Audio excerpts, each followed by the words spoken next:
राजाराम बंधाऱ्याला पडलेलं भगदाड राजाराम बंधारा ग्रुपने स्वखर्चाने बुजवलं।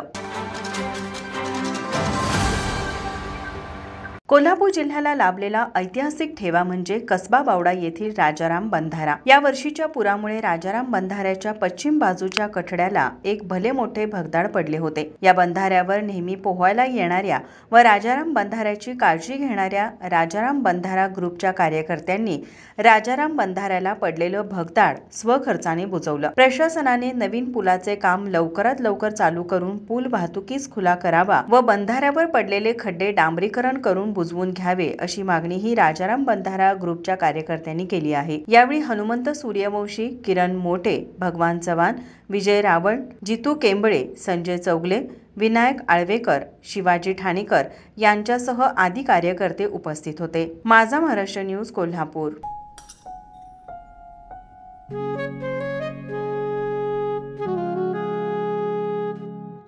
बाबा, आज येताना बासुंदी घेऊन या ना।